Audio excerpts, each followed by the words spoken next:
Hello, everyone. I'm JVL here with my very good friend, the Mistress of Darkness, A.B. Stoddard of the Bulwark, and everything is terrible. A.B., I don't know if you noticed, but I'm wearing my Philadelphia Phillies City Connect jersey because I am going to be in the homeland, my birthplace, almost. I was born in Camden, right across the river, but of Philadelphia this week. I'm very excited about it.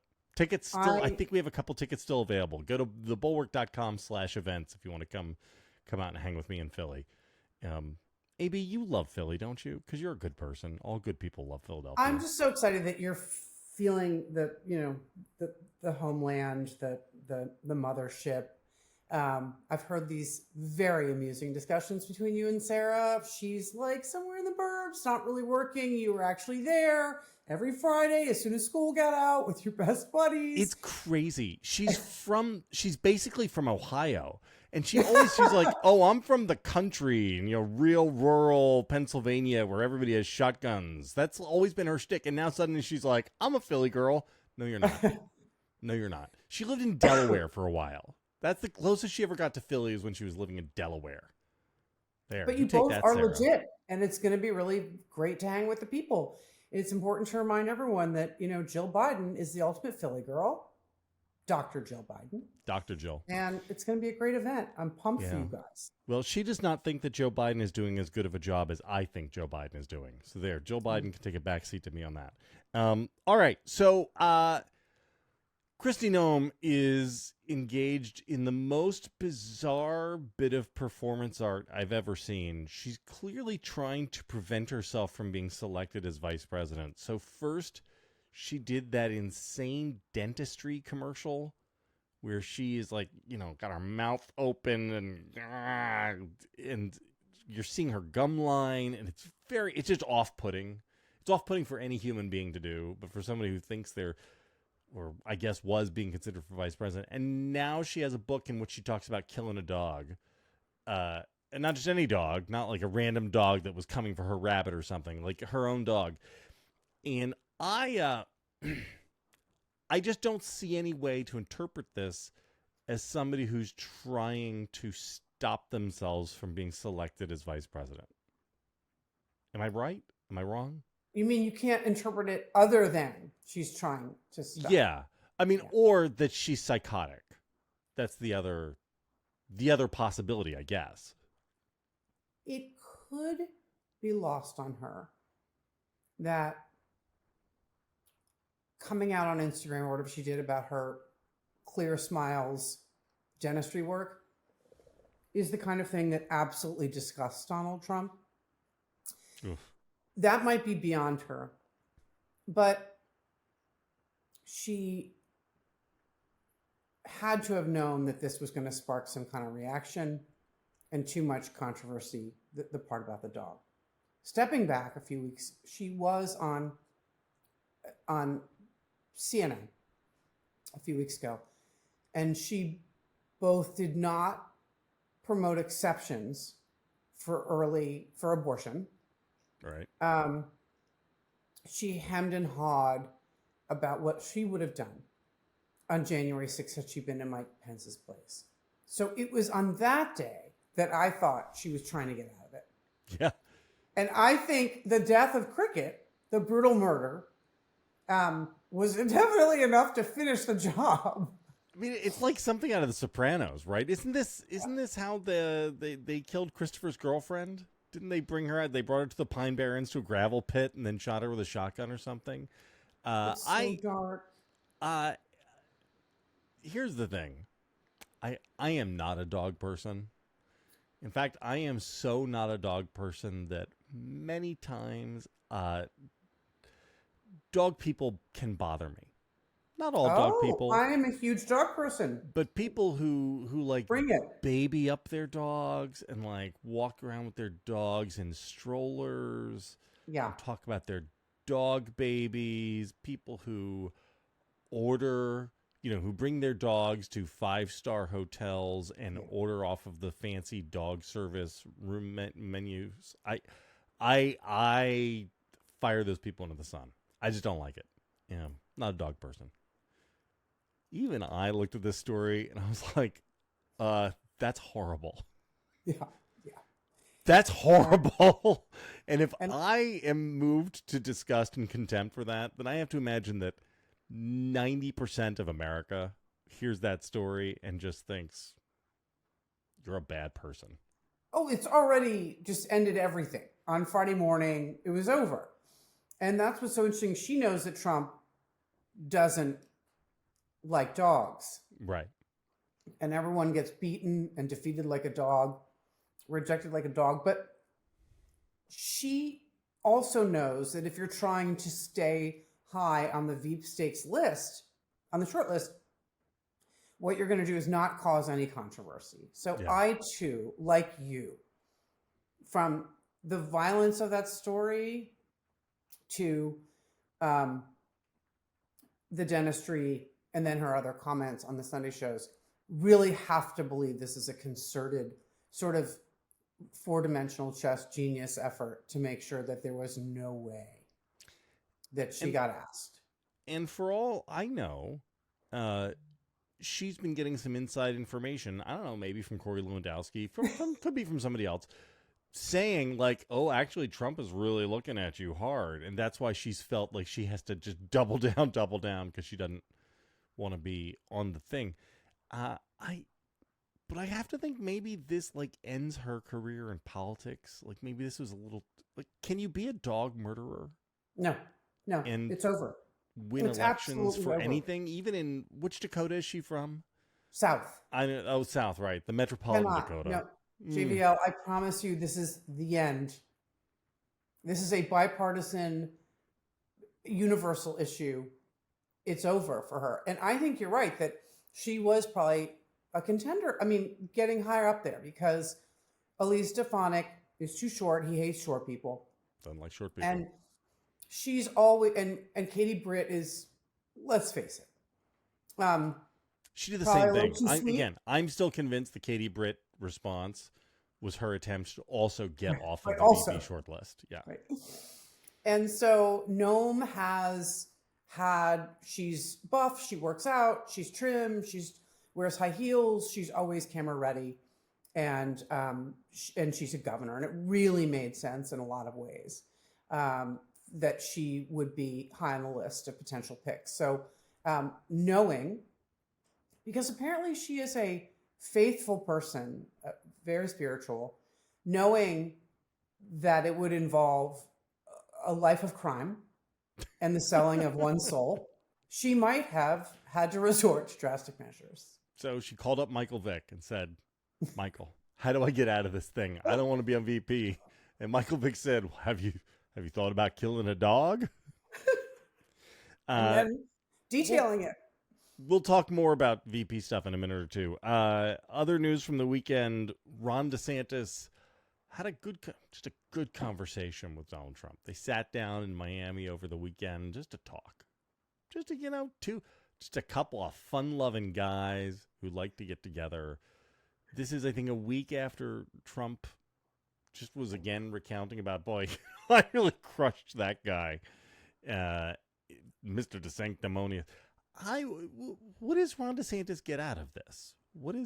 So he is more sad and more tiny than you and I discussed all those months ago.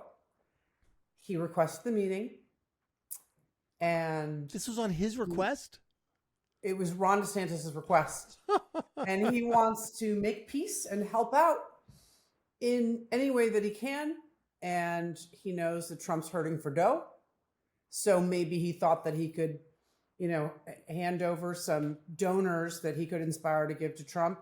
And the saddest thing is, in the discussions back and forth between all the handlers, it did make it into the reporting that he thinks that he might be interested in 2028 himself. Well, this is our colleague Mark Caputo wrote this story weeks ago, and I only trusted him because it's Mark, and Mark's stuff is always super solid. But he wrote a piece for us about how like DeSantis was already laser focused on 2028, and I just, as I was reading that piece when he sent the draft in, I just thought, oh come on, Oh, no. This guy can't be that deluded. No, he's that deluded. JVL. Also, I can't believe the dog theme today, but Casey DeSantis has been, ever since the Great Defeat, has been trying to post pleasant, sort of non-political things on her account, and they adopted a dog after the Great Defeat, sometime this winter, and so she cataloged the rescue puppy experience and So Sweet playing with her kids. And I think the dog's name is Liberty because the free state of Florida. Obviously. And she decided that it was so popular that she got Ron in on the act. And I noticed on Friday that he was trying to help rescue Essentia, a lab shepherd mix, rescued from the southern border where, the crisis affects everyone. Crisis. Was this? And this wasn't a Mexican dog, was it? I hope it was an American so. dog, because the Mexican dogs, they're not sending us their best. And he was cuddling a puppy in the video, Ron DeSantis smiling warmly and humanly in ways we've never seen. And that was on Friday. And it was hours, interestingly, after the Noem news broke. But yes, Ron DeSantis is trying to change his act and like translate that there's blood in the veins and he's a human person and he cuddles puppies. So the whole the delusion of Ron DeSantis has begun anew, and he's back at it. He is convinced that he's going to be somewhere in the influential top picks of the Republican Party in 2028. This is amazing. And yet, he's not the most delusional person we're going to talk about today, because also over, I guess it was on Friday, maybe it was a little earlier than that, Bill Barr sat down with Caitlin Collins, and he's back. He's back on the Trump train, and he's going to vote for Donald Trump. And when you read the transcripts of it, he says things like, he, meaning Donald Trump as president, probably wouldn't execute me. And I just, and he says, he probably wouldn't have his enemies killed. Yeah. And I think that Donald Trump is probably the only president in American history for whom that can be said. Because for every other president, the answer is, of course, he would never have his political enemies killed. And for Trump, it's only a probably. And yet, Bill Barr is right there, and for his trouble, God love him, Donald Trump went and just kicked the shit out of him again. And, he posted on Truth, I had said that Barr was lethargic and weak and blah, blah, blah, blah, blah, blah, blah. And, well, thank you for his endorsement. I take back the lethargic part. And left all the other adjectives and just basically kicked him like a dog. Like a dog. Rhetorically, he took Bill Barr out to the gravel pit. Completely. And, it was pretty delicious. Talk to me about this. Bill Barr, who are these people? Yeah. It's so these people are the real cucks, right? I mean, Bill Barr is is so unmanly that he just he covers for Trump. He does everything. He then finally kind of walks away and does the right thing and testifies for the January 6th commission. Although I guess he didn't have much of a choice. And now he's just right back. And he not only said he didn't think he would have him taken out, but he admitted that when the president was frustrated and needed to blow off steam, that he would occasionally talk about executing people. In this very interview, during which he had to triple down and admit that he must support, he never says his name, the Republican ticket. And obviously JVL, whatever his burst of independence, in which he said that Trump was a narcissist and he was incompetent and he, all the things that we heard him say. Didn't belong anywhere near the Oval Office, right? Yeah. He obviously paid for that, and he's been isolated in his social circle and told this is ridiculous that you would do this. And He has come crawling back. And the idea that he would want to give Caitlin Collins an interview, to go on CNN, knowing that would be the Yes. entire discussion. And he did it anyway. The alternative is he could just say nothing. Exactly. He could say nothing. He doesn't have to be like, I think the honorable thing to do would be to go out and cheerlead for Joe Biden, but whatever. How many divisions does Bill Barr have, right? What is Bill Barr going to move? 2 votes? And nobody's asking for his opinion. This is pure performance on his part. And so he could have just said nothing. Nobody was out there asking for it. And he felt the need to unburden himself and to come out and tell. And the weakness plus the dishonor, and this is the thing I always get back to. You would think that these guys who are supposedly like the very toughest guys, the son of a bitches like Bill Barr, that just on general principle, they would say, fork you, Donald Trump. Right? Just even if they really were even if they are secretly going to go and vote for him in the ballot box, they would never cop to it publicly because Trump has been so horrible to them, because they have some sort of pride, right? Instead, it's the opposite. And it really goes to show Trump was right about them. Whatever else you want to say about Donald Trump, he was right about guys like Bill Barr. He saw them for exactly what they were, and they keep proving him right. And it's, I don't know if the weakness and dishonor, I don't know if we can like combine those into some sniglet or made up word. Like, it's beyond that, right? Yeah. Chris Sununu didn't have to go on TV and also do the same thing to himself. What is the point of this? I mean, it's not just that they have no pride left. It's demented. It's astounding, and it's so, oh my God. I just want to crazy. I want to spike the football once again, because I have been right all along about Mike Pence, who has conducted himself with honor and who has not done any of this stuff. Mike Pence, great American. Greatest living vice president. It is true. It is true. And he wormed his way to the right place. It took a while.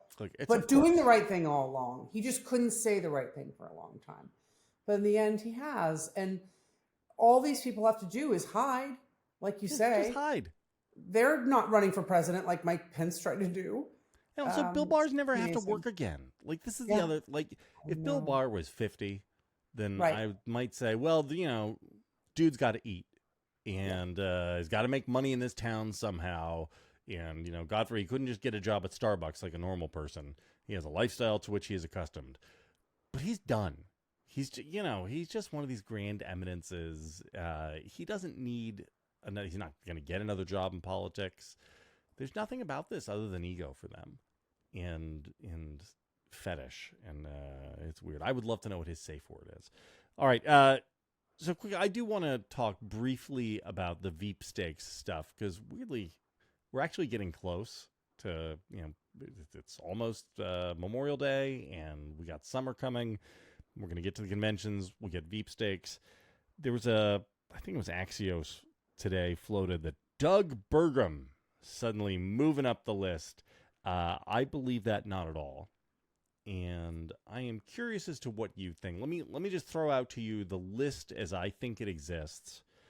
Okay. And I think at this point it's basically Lil Marco, Elise Stefanik, J.D. Vance, and I guess we'll pretend that Doug Burgum is there because at least he can self-fund. And if Doug Burgum is tapped, then maybe Trump, a condition is he throws in $100 million or something like that. That's his big, what he brings to the ticket. And also he's a white guy. And I think Trump is going to want a white guy with him. So, okay, that's depressing. I was really going to try to cling to the Bergmentum. I wanted to believe that was true. Sure. Because I'm so afraid. I've decided he's not going to pick Elise, that there's no chance. So I am so afraid of him picking Marco or JD Vance that the entire center of the electorate that is completely uninformed about politics will cling to, not that all of the center of the electorate is, but the ones who just swing these elections by tens of thousands of votes in just a few states will say, this exciting smart boy, he is the next generation. He's going to be our next president. This is so amazing. This articulate, silver-tongued JD Vance or Marco, this unbelievable, Latino superstar, whatever. Oh, it's going to make them drool. And so I am so afraid he's going to pick them and I'm so convinced he's not going to pick a woman, that I believed he was going to pick a woman, and I've completely changed my mind. Yeah. That I was really getting excited about Dougie, and maybe that would be the guy who took all of Trump's shit and never said anything, but was able to get through debates because he's an actual governor and actually is conversant in policy, unlike Trump, but, could really hang with Kamala Harris and probably stump her a few times on energy. And that he was going to stay out of the way and bring in some dough and be like this calming. I was really hoping that was going to be the choice. So if JVL says it's not happening, then I'm going to feel dark again. I don't think it's happening. I've had my chips down on JD Vance for a long time now. I just think it makes all the sense. Here's my semi-optimistic take on this, though. JD Vance is a phony. Yeah. And more than just being a phony, I think he comes across as a phony. I think you watch JD Vance for 15 minutes and you think, oh, smooth and polished, interesting guy. You pay more than an hour's attention to him, though, and you start to feel the ick. And hold on now. And Trump's coin is all authenticity. Whatever he is, he's authentically himself. I mean, he's not really at the deepest levels, but his thing is he'll just say anything. I think at the end of the day, Vance doesn't actually help Trump at all. I don't think he hurts him, but I don't think he helps him because he's so inauthentic. And Mike Pence had the authenticity going for him, right? Mike Pence was who he was, and that helped reassure people. I don't think that J.D. Vance is going to reassure many, or maybe even any, swing state voters who are really, back and forth, don't quite know what to do, which God knows how anybody could have watched the last 8 years of American history and not know what to do, but I suppose there are people. Sarah talks to them every week. There are people who are like that. I just don't think J.D. Vance is the guy who's going to reassure them. And so I look at the J.D. Vance pick, and I don't think it does harm to Trump, but I also don't think it helps him. Okay, that's going to make me feel a little better. I feel like the people that we're talking about are not going to spend that hour and get the icks. They're just going to see him in clips here and there. He's very good at dancing with you once trashed Trump. Trump's has 88, though, right? criminal charges. Trump this, Trump that. Trump Hitler, he's very good. Marco Rubio gets a little nervous. He's a bit high-strung. He's not as good a performer, in my view. He is sort of authentically conflicted, right? And sort of comes out in his delivery. J.D. Vance is such a smooth phony that I think he's an excellent performer. So anyway, I still have my doubts. I think the ladies will find him reassuring, J.D. Vance, that he's this is a very smart guy. And if Trump picked him and he's the future and he's right, this is too much chaos on the world stage and this crazy inflation. And he's just so, I think anyway, that's his smoothness has scared me for months. I've said it to you for months. I hope you're right that people feel that and they get that. But to me seems a little too reassuring. Yeah, and I'm telling you, who Trump really wants to pick in his heart of hearts is Nancy Mace. That's what he really wants is Nancy Mace, who I think would have both upside and downside. I think her downside outweighs her upside because she's insane, but I could see a world in which she provides a certain Sarah Palin-esque kick of energy to the ticket, and oh yeah, maybe helps him with some suburban women here and there. Anyway, but basket case. But basket case, right? She's a train wreck. But I don't know. Also, she's authentically a train wreck, and I think Trump probably likes that. But Yes. you know what it'll all come down to? It will all come down to he will look at mocked up logos of the Trump, Vance, Trump Rubio, Trump Mace, and he'll just pick based on that. He'll be like, oh, no, that's a strong logo. I like that. So Vance. Yeah, Vance, I think, or Mace. It looks the best. It's like Pence. Rubio. Yes. Rubio sounds, I don't know, sounds pretty ethnic, right? This is the Stefanik problem, right? Ethnic. You can hear, right? You can hear Donnie from Queens, ethnic. Right? Yeah. Don't like that. Don't want any And polls. the thing is that no matter how high her heels are, she's so short, and he hates short people. It's just it's a mean thing that he does, because I come from short people, but he hates short people. Yeah. All right. Well, didn't disappoint. This week was every bit as bad as we thought it would be. And, next week will be worse. Good luck, America.